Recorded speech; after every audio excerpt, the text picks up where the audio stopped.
7 strangers find themselves trapped on a mysterious island, each unaware of how they ended up there and who the others are. Despite not knowing each other, there's something connecting them, forcing them to play a dangerous game of survival. To uncover what links them all, let's dive into this thrilling mystery. The story begins on a remote island where a lone house stands. Inside, 7 people slowly awaken, realizing they've been kidnapped and brought here against their will. As they regain consciousness one by one, they work together to free themselves from the ropes binding their arms and legs. Confused and scared, they start talking to each other, trying to make sense of their situation. Among them is Simon, who reveals that he's a police inspector. He urges the others to introduce themselves and share who they are. The remaining 6 reluctantly open up, hoping that by sharing their stories, they might figure out why they were locked up together in this room, cut off from the outside world. As the group of strangers continued to introduce themselves, they were surprised to discover that they had no connections with each other. There was Jose, an elderly man with a kind face, and Teresa, a friendly flight attendant who explained that she was kidnapped from the airport. A family of 3, Esteban, Martha, and their daughter Lupe, were also among the group. Esteban, a successful businessman, suspected that they might have been targeted for ransom due to their wealthy company. Dr. Armando, a calm and composed doctor, shared that he was taken from his hospital by an unknown person. Inspector Simon was baffled by the diverse group of people before him. How did we all end up here? He wondered. Just as they were trying to make sense of their situation, a loudspeaker crackled to life, and a cold, robotic voice spoke to them. "Welcome, contestants," the voice said. "You have been brought here for a special purpose, which you will have to discover on your own. To survive, you must play a game with 3 simple rules. Rule number 1, you must choose among yourselves who will die first. You will vote on who will be the first to go. Rule number 2, no one can volunteer to die. You must be chosen by the others. And rule number 3, the person who is chosen must accept their own death." Upon hearing this, the group is consumed by terror. They can't tell if their captors truly intend to kill one of them or if this is some twisted joke. A chilling voice then informs them that they have only 1 hour to make their choice. If they fail to select someone within the hour, they will all be killed. Overwhelmed by fear, they begin to argue. The group eventually settles on Jose, the oldest among them, who has little time left to live, according to his doctor. The reasoning is cold and desperate. The rest have more life ahead of them,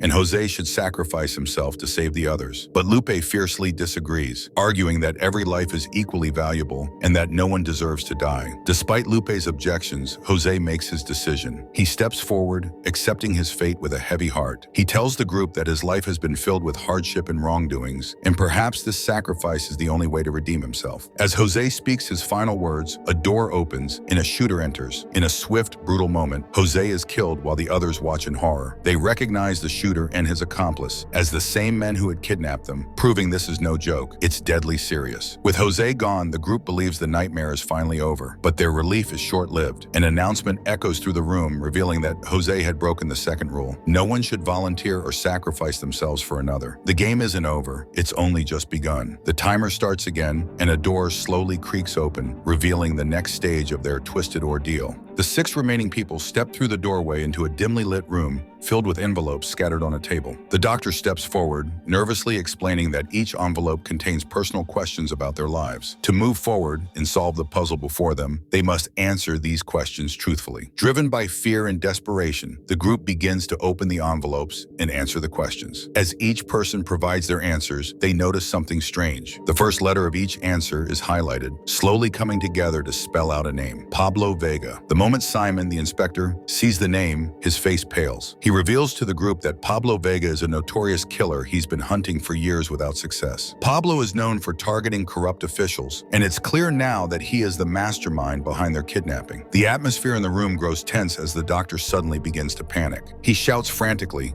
insisting that Pablo's mother's death at the hospital wasn't his fault. He did everything he could to save her. The group is stunned by the doctor's outburst, and they press him for answers. With a trembling voice, the doctor confesses that many years ago, a woman named Patricia Vega, Pablo's mother, was rushed to his hospital after a severe car accident. The driver who hit her had fled, leaving her critically injured. Despite the doctor's efforts, Patricia didn't survive. The doctor believes Pablo blames him for her death and has orchestrated this entire game to exact his revenge. Teresa, one of the group members, suddenly confesses that she was the one who accidentally hit Pablo's mother with her car. She panicked and fled the scene, only to return later when it was already too late. Pablo's mother had died. The doctor, furious, shoves Teresa, accusing her of causing the accident and putting everyone's lives at risk today. He blames her entirely for the situation they are in. But then a voice comes through the speakers. It's a recording of the nurse who was with the doctor the day of the accident. She reveals a shocking truth. At the time of the crash, Pablo's mother only had a broken leg and could have been saved. The doctor, however, was drunk and made a fatal mistake during surgery, cutting in the wrong place. To cover up his error, the doctor lied to young Pablo, telling him he couldn't save his mother. The group is horrified by this revelation. They turn on the doctor, blaming him for everything, and decide to vote to kill him. However, Inspector Simon steps in, pointing out that if it was only the doctor's fault, the rest of them wouldn't be there. Simon realizes that everyone must have done something to Pablo, even if they don't know it yet. Simon himself admits he knows why he's there. He was working on Pablo's case and trying to arrest him. Teresa now understands her connection, as does the doctor. But the bigger question remains. Why are the other three here? Inspector Simon starts questioning the remaining members to uncover their connections to Pablo. Esteban confesses that he had illicit relationships with many women, but insists he knows nothing about Pablo. Marta, however, seems to recognize Pablo, but before she can reveal anything, another door opens. The group moves into the next room, which is filled with paintings depicting Pablo's life from childhood to adulthood. As they explore the paintings, Esteban pulls Marta aside and whispers that no one needs to find out about their secret. Marta looks visibly shaken, and it's clear that she has a deeper connection to Pablo, but the full truth remains hidden for now. While examining the paintings, the group spots a familiar face, Pablo's mother, Patricia. Shockingly, Marta and Esteban are also in the photo with her, and underneath it, Pablo has labeled them uncle and aunt. This revelation stuns everyone, especially Lupe,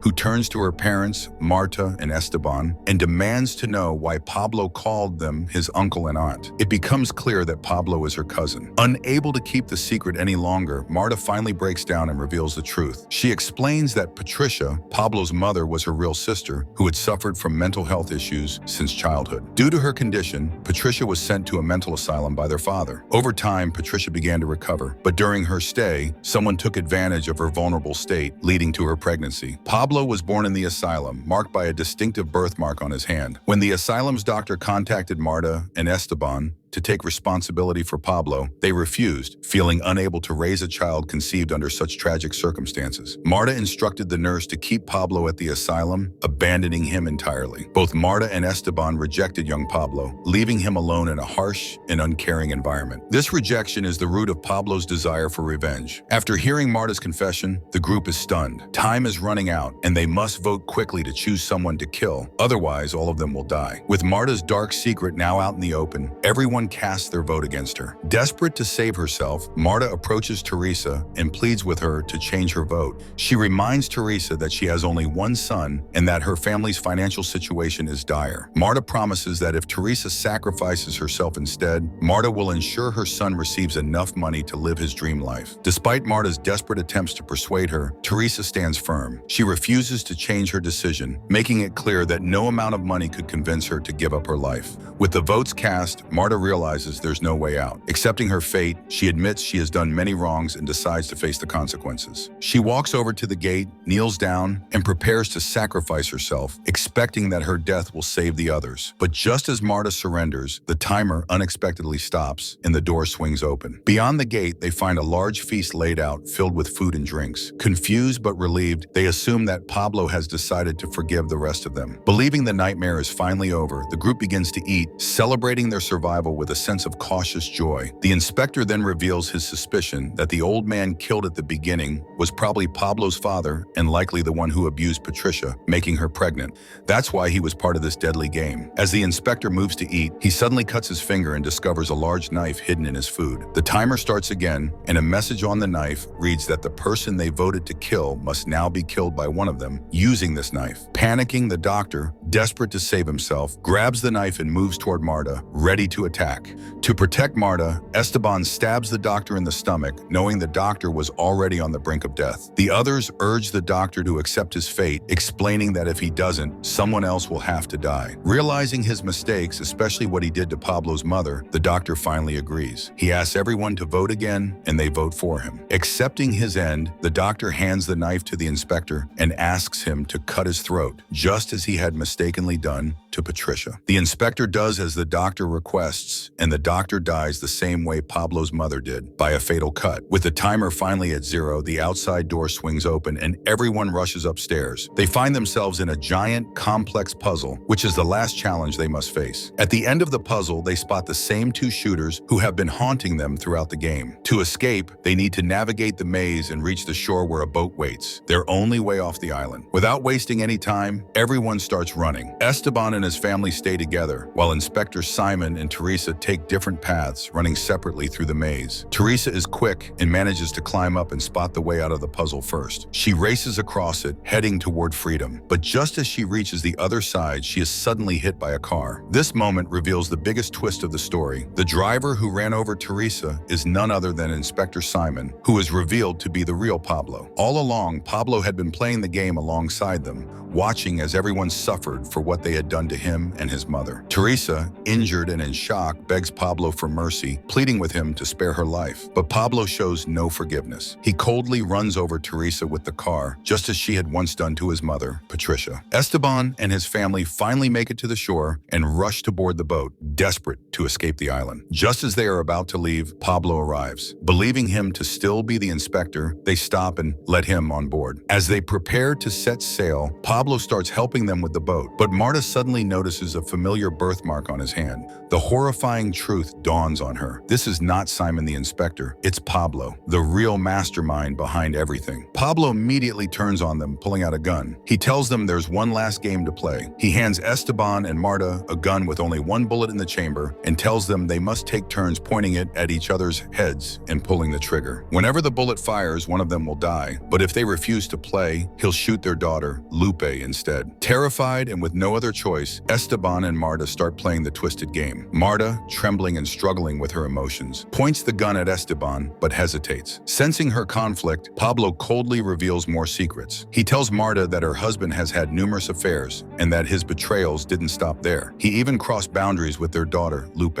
Marta, stunned, turns to her daughter, seeking the truth. Lupe tearfully confirms Pablo's words, admitting that her father's actions were real. Esteban had not only cheated on Marta, but also abused their daughter, Lupe. According to Pablo, someone like Esteban deserved to die. Even with this knowledge, Marta couldn't bring herself to shoot. As the tension grew, the 2 shooters returned, but Lupe signaled to them that everything was under control, so they left. It became clear to Marta and Esteban that Lupe had been working with Pablo all along. Lupe then reveals that she felt trapped and suffocated in their home, where Esteban had repeatedly abused her. She had told Marta about it many times, but Marta never did anything to help her. Furious and hurt, Lupe explains that she joined forces with Pablo to take revenge. Pablo then takes the gun and kills Esteban himself, telling Marta that she too must face the consequences of her actions. He sends her to the same mental asylum where his mother suffered for years, subjecting her to daily electric shocks, the same punishment Patricia endured. With Esteban dead and Marta paying for her neglect, Pablo and Lupe finally get the revenge they craved. They start a new life together, their dark mission complete. If you look back at the video, you'll see hints from the start that Inspector Simon was actually Pablo. He dropped clues about his true identity, including knowing that Jose was the one who got his mother pregnant. Let us know what you think of the story in the comments, and don't forget to subscribe to the channel for more videos like this. Thank you for watching.